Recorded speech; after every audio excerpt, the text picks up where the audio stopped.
Good day mga kalapatol. Ayun nga, nandito tayo sa bayan ng Angat para mag-toss ng ating mga kalapate. Ayan, nandito tayo sa spot na napakaganda, overlooking din sa mga ilog. Dito nga pala yan sa tapat ng I Love Angat marker. Dito lang yan sa Angat, Bulacan. Kaya panoodin nyo. Dito tayo magtotos. Ayan.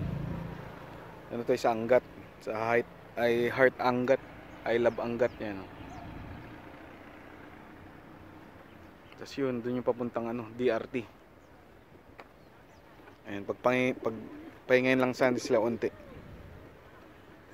Ayan. Ano to, 17 kilometers mula dun sa bahay natin. Air distance yun.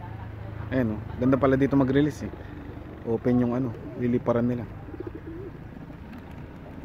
Tol, 6:14 nga tayo dumating dito. Pahinga sila ng 10 minutes. So 6:24 na, release na natin sila. Ayan. Para pagpahinga naman na siguro ng 10 minutes to. Okay na siguro to.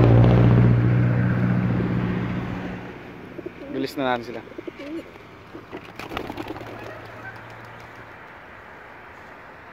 Ayan sila.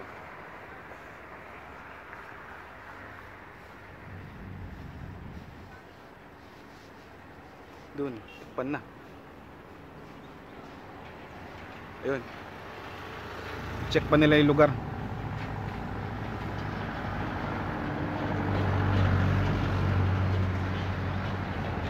Ayan.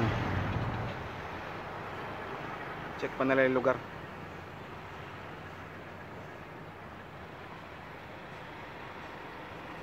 Ayan sila.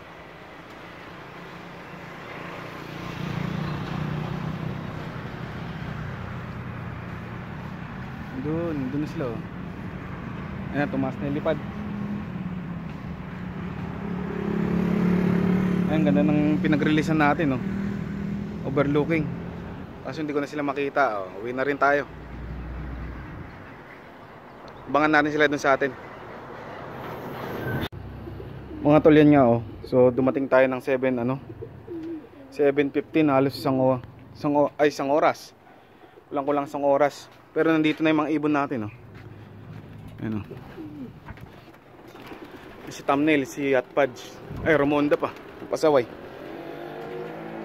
Si dito, nandito na rin. Ayan, si Lilo, yung blue bar. Tapos yung speedbird natin, si Puti, nandito na rin. Ayan. Ayan, kompleto tayo, 5/5 tayo. Nagpakawala tayo sa Angat. Tuloy, mas nag-improve din sila, mas mabilis sila ngayon. Ayos.